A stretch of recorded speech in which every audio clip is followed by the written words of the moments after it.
Heart beat scan ఒక్క second లోనే world class 640 slide CT scan ఇప్పుడు మీ విస్టా ఇమేజింగ్ బంజారా హిల్స్ లో. మొదటిసారిగా ఒక పార్టీని అనౌన్స్ చేశాడు తీర్మాన్ మల్లన్న. ఎప్పటి నుంచో అవుతుందా కాదా సస్పెన్స్లు ఇవన్నిటి తర్వాత కొంచెం క్లియర్ గా క్లారిటీ వచ్చింది. తెలంగాణ రాజ్యాధికార పార్టీ అనేది. సో 90% ఉన్నటువంటి తెలంగాణ ప్రజల్లో, అందులో బడుగు బలహీన వర్గాలు బీసీల కోసం అనేది మొత్తంగా తన ఎజెండాని అనౌన్స్ చేసినప్పుడు ఏమనిపించింది మీకు? అంటే good beginning is of success అనే విధంగా లాంచింగ్ ఉండాలి. అవి కనబడలే. ఎందుకంటే కొద్దిగా పార్టీ పెట్టే ముందు కొద్దిగా హంగామా చేయాల్సి ఉంటుంది అందరికీ.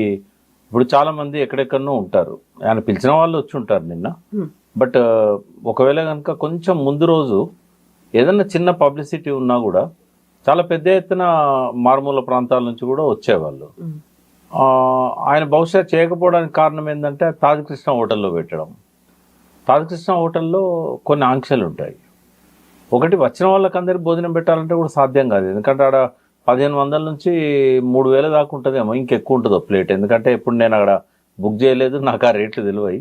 బట్ చిన్న చిన్న హోటల్లోనే 1500 ఉందంటే అక్కడ ఒక 3000 ఉంటుంది ఎట్లయినా. అంటే 30 మంది అయితే ₹1,00,000 అయిపోతాయి. మళ్ళీ అంత డబ్బు ఉన్న వ్యక్తి కాదు, పార్టీ నడపగలుగుతాడేమో కానీ లాంచింగ్ రోజు ఇన్ని లక్షల రూపాయలు భోజనాలు పెట్టియాలంటే కూడా కష్టమే. తర్వాత మల్లన్నకు స్ట్రెంత్ ఉంది గ్రామాలలో కానీ పట్టణాల్లో కానీ. ఆయన ఎమ్మెల్సీ ఎలక్షన్లో కూడా మనం చూసాం, కోదండరామ్ గారి కంటే ఎక్కువ ఓటు తెచ్చుకున్నాడు. తర్వాత పాదయాత్రలు చేశాడు బాగా ఎలక్షన్ టైంలో. అంతకుముందు బీసీల ఇష్యూస్ తీసుకొని మాట్లాడుతున్నాడు. మొట్టమొదటిసారి బీసీల తరఫున ఒక ముఖ్యమంత్రి ఆకాంక్షను వ్యక్తం చేసిన మొదటి వ్యక్తి ఆయన. అవును, ఎంతమందికి లోపల ఉంటుంది ముఖ్యమంత్రి కావాలని. దేవేంద్ర గౌడ్ లాంటి వాళ్ళకు కూడా ఉండే, అన్ని పార్టీలల్లో సెకండ్ థర్డ్ శ్రేణులలో ఉన్న వాళ్ళకు కూడా ముఖ్యమంత్రి అయితే బాగుండేది, దానికోసం ఏమైనా చేయాలనుకుంటే వాళ్ళు ఉండేవాళ్ళు. కానీ ఓపెన్గా నేను ముఖ్యమంత్రి కావాలి, బీసీలకు రాజ్యాధికారం రావాలి అని ధైర్యంగా బయటకు వచ్చి చెప్పిన వ్యక్తి ఒక మల్లన్నే. బట్ మనము మన ఆశలకు ఆశయాలకు అనుగుణంగా కార్యాచరణ కూడా ప్లాన్ చేసుకోవాలి, క్యారెక్టర్ను కూడా బిల్డ్ చేసుకోవాలి. మనము ఎట్లా ఉండాలనుకోవడం కాదు, అది ఎట్లున్నాం అనేది ప్రజలు చూస్తారు. అంటే కొన్ని విషయాలలో అంటే ఉదాహరణ కేసీఆర్ గారు ఉన్నారు. చాలాసార్లు మనం చూస్తే కేసీఆర్ గారి ఇంపాక్ట్ రేవంత్ రెడ్డి మీద కనబడుతుంది, మనం మల్లన్న మీద కనబడుతుంది.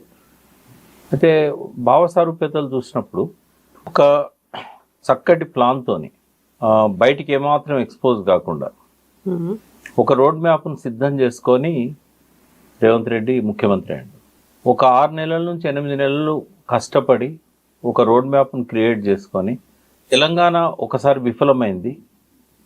ఈ విఫలమైన తెలంగాణలో ప్రజల లోపల ఒక నిర్లిప్తత, నిరాశ ఉంది, నాయకత్వం పట్ల అనుమానాలున్నాయి, ఇందిరారెడ్డిని ఆదరించలేకపోయారు.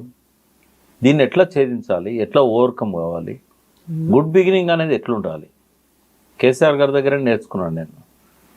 అద్భుతంగా 8 నెలలు ప్లాన్ చేసి కొన్ని వందల గంటలు దాని గురించి ఆలోచించి అద్భుతంగా లాంచ్ చేశాడు కేసీఆర్ టీఆర్ఎస్ పార్టీని. అంటే రేవంత్ రెడ్డి ముఖ్యమంత్రి కావడానికి వేసుకున్న రోడ్ మ్యాప్ కూడా పర్ఫెక్ట్గా సూట్ అయింది. కేసీఆర్ గారు తెలంగాణ రాష్ట్ర సమితిని లాంచ్ చేయడానికి పెట్టుకున్న ముహూర్తం కానీ, ఆ వేసుకున్న ప్లాన్ కానీ, బహిరంగ సభ నిర్వహించిన తీరు కానీ, దానికోసం పడ్డ శ్రమ కానీ, పబ్లిసిటీ కానీ బ్రహ్మాండంగా సక్సెస్ అయింది. అందుకే మిగిలింది ఆ పార్టీ, అధికారంలో కూడా వచ్చింది. అంత ఎక్సర్సైజ్ జరగలేదేమో అని అనిపిస్తుంది. ఒక డిఫరెంట్గా పోవాలనే కాన్సెప్ట్ మంచిదే. అంటే మల్లన్న ఎదగాలని కోరుకున్నట్టు, బీసీలకు ఒక దిక్కుగా ఉండాలి, ఒక మేరు పర్వతంలాగా ఆయన ఎదగాలి అని కోరుకుంటున్నా. కాబట్టి ఈ బిగినింగ్ ఇంకా కొంత బాగుంటే అద్భుతంగా వచ్చేది. అది కొంత ఎక్సర్సైజ్ జరగలేదు అనేది నాకున్న ఇది ఫీలింగ్. డెఫినెట్గా బీసీల కోసం అయితే ఒక పార్టీ రావాలి, ఎందుకంటే బీసీలలో ఆకాంక్ష ఉంది. అయితే కేవలము పార్టీ అనౌన్స్ చేయడమే కాదు కదా, దానికి తగ్గట్టుగా ఆ లీడర్షిప్ క్వాలిటీస్ని కూడా ఎగ్జిబిట్ చేయాలి.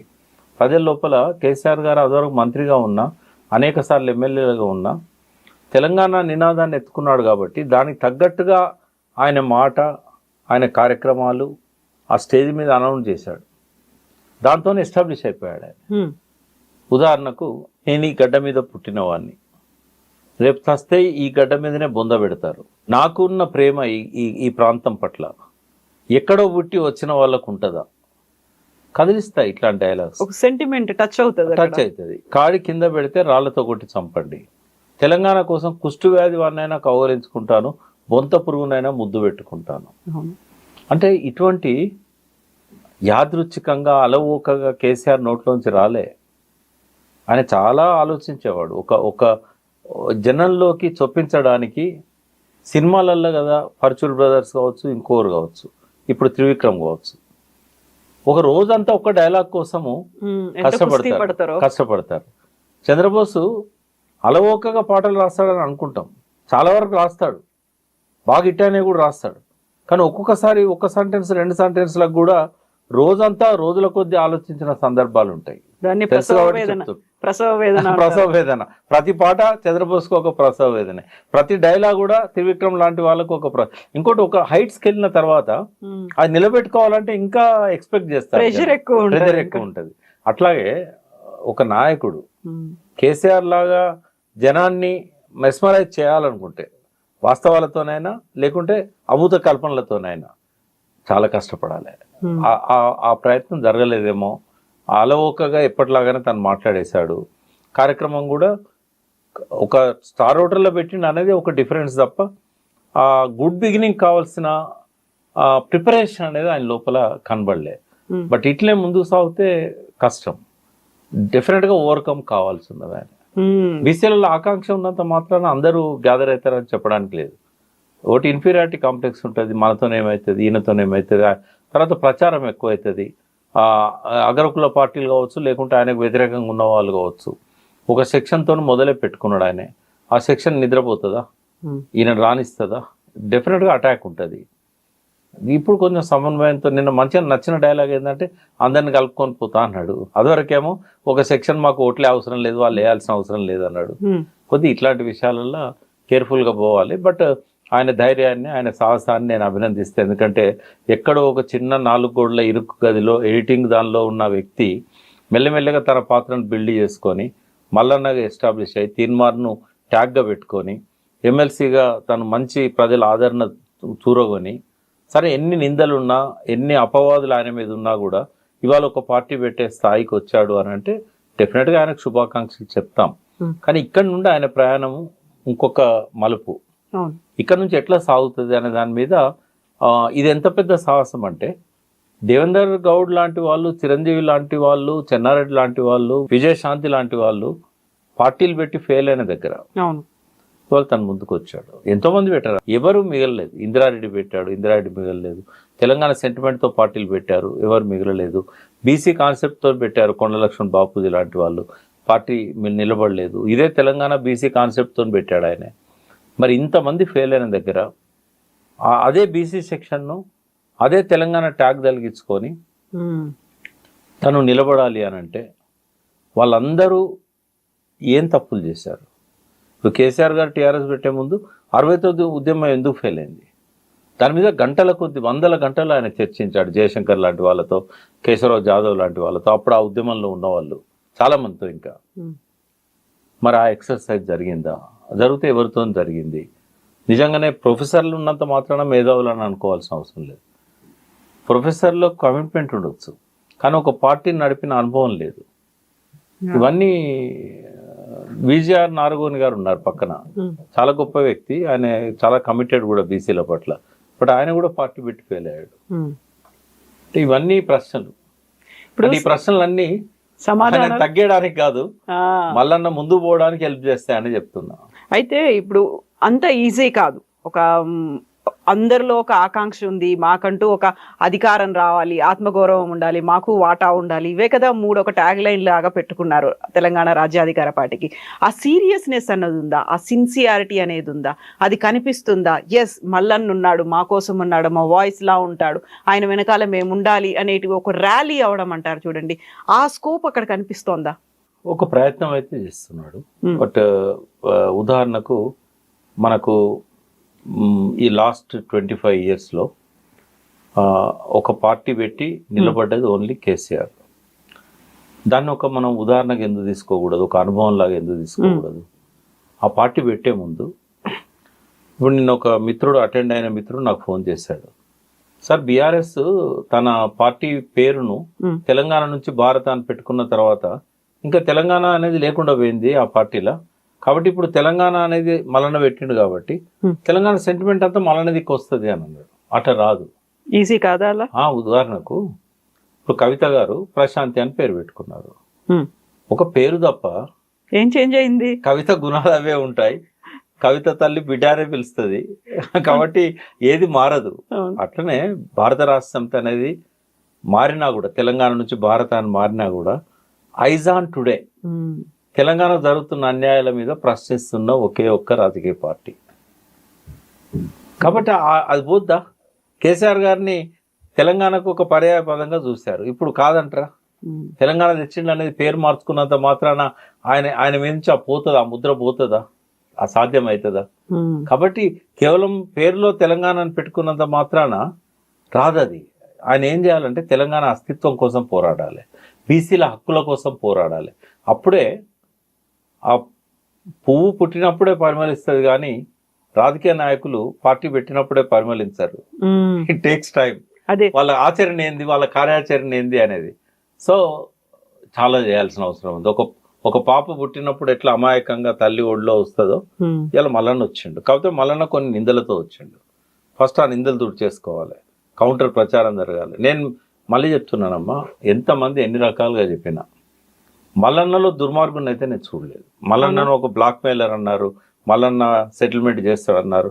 సెటిల్మెంట్ చేయడం తప్పు కాదు, మళ్ళీ చెప్తున్నాను. సెటిల్మెంట్స్ ఎవరైనా చేయొచ్చు, ఎందుకంటే బెదిరించి బ్లాక్ మెయిల్ చేస్తే తప్పు. కానీ ఒక లాయర్ దగ్గరకు వస్తే సెటిల్మెంట్ చేయడం, ఒక పొలిటీషియన్ దగ్గరకు ఒక మధ్యవర్తి అంటే బాగుంటదేమో. సెటిల్మెంట్ అనగానే అంత నెగటివ్ ఫీల్ అయిపోయింది కదా. సెటిల్మెంట్ అంటే మీనింగ్ ఏంటంటే ఒక ల్యాండ్ ఇష్యూ ఉంది, ఆ సెటిల్మెంట్ అనేది జనరల్ గా ల్యాండ్స్ కే వర్తిస్తారు. పెళ్లిళ్ళలో కూడా సెటిల్మెంట్స్ ఉంటాయి, ఇద్దరు కొట్టుకుంటున్నప్పుడు ఒక థర్డ్ పార్టీ అనేవాళ్ళు ఉంటారు. సో ల్యాండ్ ఇష్యూ వచ్చినప్పుడు నిజంగానే ఎవరైనా దుర్మార్గులు వచ్చి కబ్జా పెట్టారు, మళ్ళా ఆ కబ్జాను తొలగించి వాళ్ళకి ల్యాండ్ ఇప్పించిండు అనుకో, తప్పట్టాల్సిన అవసరం ఏంది? ఇదే ఎక్కడ నచ్చిందంటే ఆయన మొన్న ఎమ్మెల్సీగా నామినేషన్ చేసిన తర్వాత ప్రచారం పోతున్న క్రమంలో మళ్ళా బ్లాక్ మెయిలర్ అని చెప్పేసి అఫీషియల్గానే అన్ని పార్టీల నుంచి వచ్చింది. అది వచ్చినప్పుడు ఆయన ఒక మాట అన్నాడు, సరే నేను బ్లాక్ మెయిలర్, నా వల్ల బాధపడ్డ వాళ్ళు ఎవరన్నా ఉంటే ఓ యూట్యూబ్ ఛానల్ను ఒక మీడియా ముందుకు వచ్చి చెప్పమనండి, ఇతని వల్ల నేను నష్టపోయినా, నేను ఎవరన్నా ఎక్కడి నుంచి అయినా వీడియో పెట్టమనండి. ఇంత ఓపెన్ ఆఫర్ ఇచ్చినా కూడా ఎవరు ఆయనతో మేము బాధపడ్డాము, మాకు నష్టం జరిగింది, ఈయన మమ్మల్ని మోసం చేశాడు, ఆయన ఎంబడి ఉండి దూరమైన వాళ్ళు తిట్టుకుంటున్నారు తప్ప యూట్యూబ్ ఛానల్ పెట్టి ఒక వ్యక్తి కూడా వచ్చి నాకు అన్యాయం జరిగిందని చెప్పాలి. ఆయన ఛాలెంజ్ చేశాడు, ఒక్క వ్యక్తి చెప్పినా నేను విడ్రా చేసుకుంటాను నా నామినేషన్ అని చెప్పాడు, పోటీ నుంచి విరమించుకుంటా అని చెప్పాడు. మరి ఇలా పోలింగ్ దాకా ఎవరు అనలే కదా.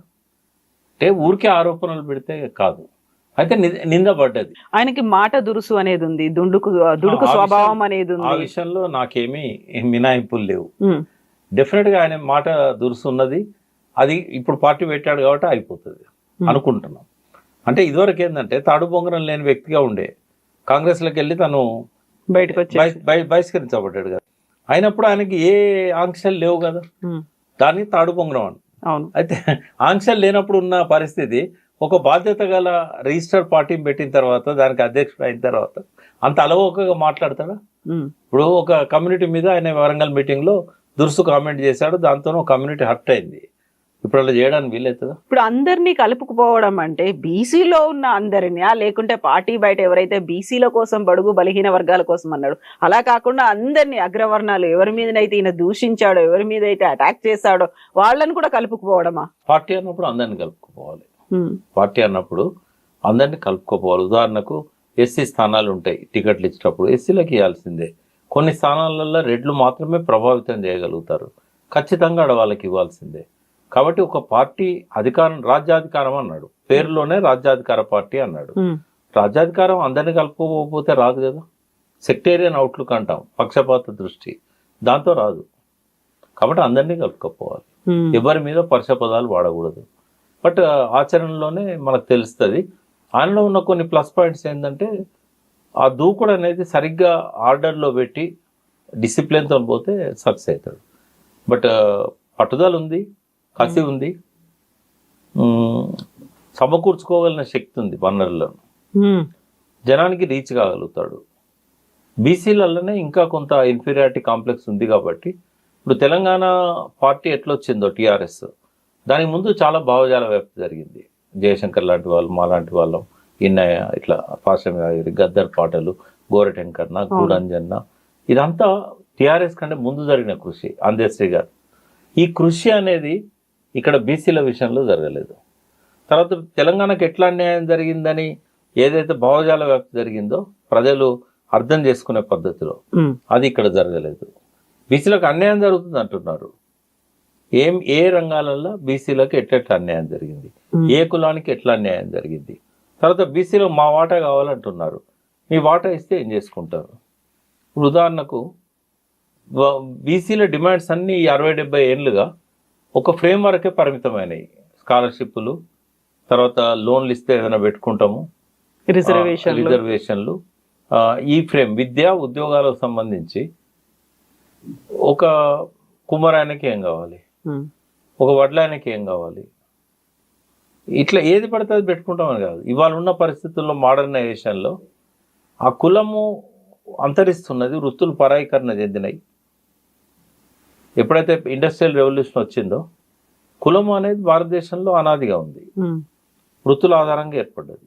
వృత్తులు కొన్ని వందల సంవత్సరాలు వాళ్ళకే పరిమితం అయినాయి. ఓ 50-60 ఏళ్ల క్రితం వరకు కూడా తెలంగాణలో ఒక వృత్తిని మరొకరు చేయలే. కానీ ఇప్పుడు ఒక అగ్రకులం వాళ్ళు వచ్చి మంగళ షాపులు పెట్టుకుంటున్నారు. లండన్ బ్రాండ్ ఏదో వచ్చింది ఏదో ఒకటి, అన్ని. తర్వాత డ్రై క్లీనర్స్ పెట్టుకుంటున్నారు. సాకలానే చేసే బట్టలు ఉతికే పని ఊరూరా తిరిగి ఇంటింటి తిరిగి వీళ్ళు కలెక్ట్ చేస్తున్నారు, మిషన్లు పెట్టుకుంటున్నారు. అంటే వృత్తులు ఎప్పుడైతే పరాయీకరణ చెందినాయో కులం అనేది ఇవాళ కేవలం రాజకీయాలు, ఎన్నికల కోసము, ఓట్ల కోసమే ఇవాళ బతికిస్తున్నారు దాన్ని. బట్ వాళ్ళ లోపల ఇన్హెరిటెన్స్ అంటే ఇన్బిల్ట్ జీన్స్ ఉంటాయి. ఒక పద్మశాలి నేత వాళ్ళ అనాదిగా వాళ్ళ వృత్తి, ఎవరు పడితే వాళ్ళు నేస్తే బట్టలు రావు. అవి వాళ్ళ లోపల ఉన్న జెనెటికల్ ఆ కోడ్ ఏదైతుందో వాళ్ళ పిల్లలకు, వాళ్ళ మనవలకు, వాళ్ళకి ట్రాన్స్ఫర్ అవుతూ ఉంటుంది. ఇదే నాలెడ్జ్ని ఏ రకంగా దాన్ని ఆధునీకరించాలి, వ్యవసాయం చేసే మాలాంటి కమ్యూనిటీ ఉంది. మా పెద్దలంతా కూడా వ్యవసాయాలే చేశారు. మాకున్న ఆ ఇన్హెరిటెడ్ క్యారెక్టర్స్ ఏంటి, దీన్ని మేము మోడర్నైజేషన్లో ఎట్లా ఉపయోగించుకోవాలి.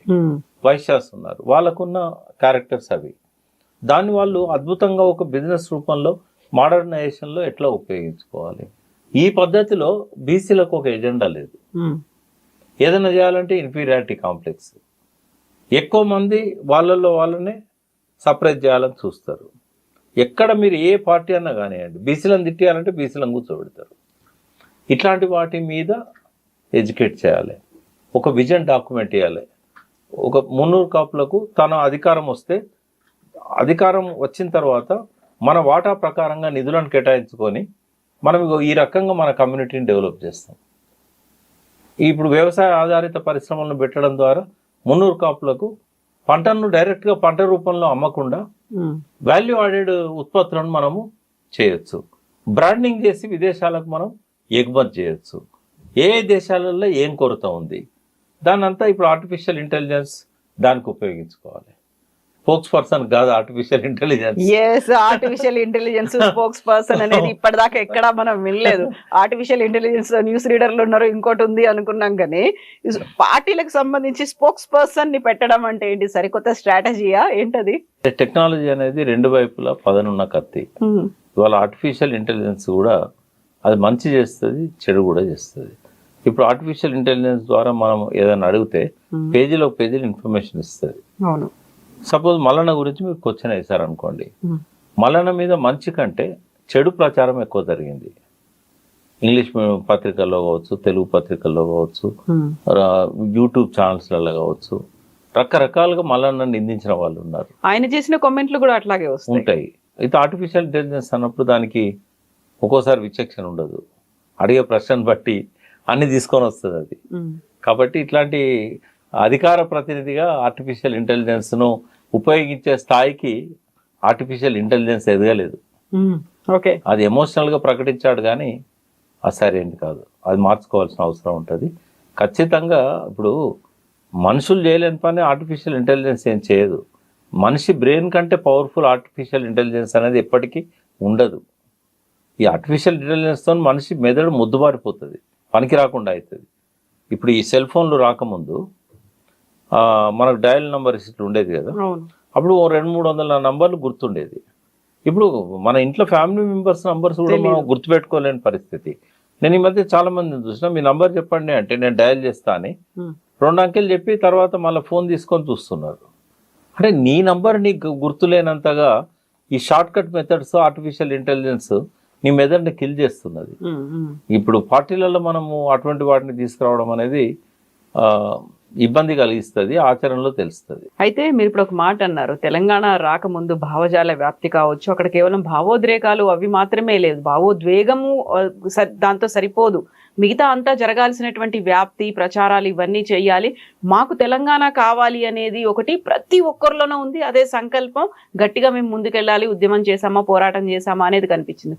ఇప్పుడు ఒక పార్టీ బీసీలకు సంబంధించే రాజ్యాధికారం కోసమే ఒక పార్టీ పెడతాననుకున్నప్పుడు ప్రతి ఒక్కరిలోనూ కూడా ఆ ఉత్సాహం కావచ్చు, లేకుంటే ఒక తపన అనేది ఉందా, మాకు రాజ్యాధికారం రావాలి, మేము పదవుల్లో ఉండాలి, మాకు అధికారం రావాలి అనేటువంటి తపన ఆకాంక్ష కనిపిస్తోంది? చాలా తక్కువ పర్సెంటేజ్.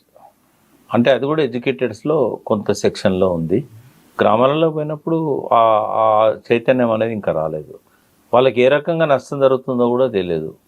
వాళ్ళు ఏంటంటే ఈ పథకాల మీద బాగా డిపెండ్ అయి ఉన్న వాళ్ళు, 5,000 ఎక్కువ ఇస్తాననగానే 2,000 ఎక్కువ ఇస్తాననగానే మంచిగా వచ్చే వ్యవస్థను కూడా మార్చేశారు వాళ్ళు, రాజకీయ వ్యవస్థను. కాబట్టి ఆ చైతన్యం అనేది, ఆ భావజాల వ్యాప్తి అనేది కొంత గ్రౌండ్ వర్క్ చేసుకున్నాక ఎన్నికల కంటే ఒక 1 year ముందో 1.5 year ముందో పార్టీ పెట్టుంటే, ఈ లోపల ఈ 1.5 year ఈ గ్రౌండ్ వర్క్ అంతా చేసి ఉంటే డెఫినెట్గా అది అడ్వాంటేజ్ అయ్యేది. ఇప్పుడు ఈ 3 ఏళ్ల కాలం సరిపోదంటారా మొత్తం అంతా వ్యాప్తి చెందడానికి? అట్లా కూడా చేయొచ్చు. ఇప్పుడు తెలంగాణ కోసం కేసీఆర్ గారు పార్టీ పెట్టినప్పుడు కూడా 2001లో పెట్టారు, 2004లో ఎలక్షన్స్ వచ్చాయి, 3 ఏళ్ళ టైం పట్టింది అది. అయితే ఆయన చేసింది ఏంటంటే గ్రామ పంచాయతీ ఈ లోకల్ బాడీస్ ఎన్నికలను ఆసరా చేసుకొని, మనం కేవలం మన తెలంగాణ భావోద్వేగంతోనే మన పార్టీలోకి వస్తే పార్టీ బలపడదు, ఎన్నికలప్పుడైతే వివిధ పార్టీలలో టికెట్ రాని వాళ్ళు కూడా వస్తారు అని దాన్ని ఒక అడ్వాంటేజ్గా ఆయన తీసుకున్నారు. మళ్ళీ కూడా అది సేమ్ ఎలక్షన్లు ఇప్పుడు ఇంకొక 2-3 నెలల్లో వచ్చే అవకాశం ఉంది కాబట్టి పంచాయతీరాజ్ ఇది కలిసి వస్తుంది. టీఆర్ఎస్ నుంచి తీసుకున్న లెసన్ అది ఆ ఎగ్జాంపుల్. అట్లా ఒక పాజిటివ్ అనేది వచ్చింది. ఏ పార్టీలలో రాని వాళ్ళంతా వచ్చే అవకాశం ఉంటుంది తనకి, అడిషనల్ పార్టీ కాబట్టి. కొన్ని 3 పార్టీలను వ్యతిరేకించే వాళ్ళు కూడా వస్తారు, నోటా బ్యాచ్, గతంలో బీఎస్పీలోకి వెళ్ళినట్టుగా అట్లా ఆ నోటా బ్యాచ్ ఒకటి ఉంటుంది ఎప్పుడు. ఇప్పుడున్న వాళ్ళని ఎవరిని అంగీకరించరు, అటువంటి వాళ్ళు కూడా వచ్చే అవకాశం ఉంటుంది. బట్ ఇక్కడ నుంచి ఆయన ప్రయాణంలో ఈ 3 ఏళ్ళు ఏందనేది రేపు అసెంబ్లీ ఎన్నికలలో ఆయన పర్ఫార్మెన్స్ని డిసైడ్ చేస్తుంది. కింగ్ కాలేకపోయినా కింగ్ మేకర్ అన్నా కావాలి అని అంటే 30-40 సీట్లన్నా గెలిపించుకోగలగాలి. మరి ఆ స్థాయికి ఆ చైతన్యాన్ని ప్రజలకు ఇవ్వాలి, తన మీద ఒక నమ్మకం కలిగించుకునే విధంగా తన మాట తీరులో కానీ చాలా మార్పు రావాలి, తన ఆలోచనలలో మార్పు రావాలి. ఇవన్నీ కూడా 3 ఏళ్ళ టైము తను సద్వినియోగం చేసుకున్నట్టయితే ఒక రాజకీయ శక్తిగా ఎదుగుతాడు. గతంలో ఉన్న నెగటివ్ ఎగ్జాంపుల్స్ను ఆయన ఓవర్కమ్ కాగలుగుతాడు.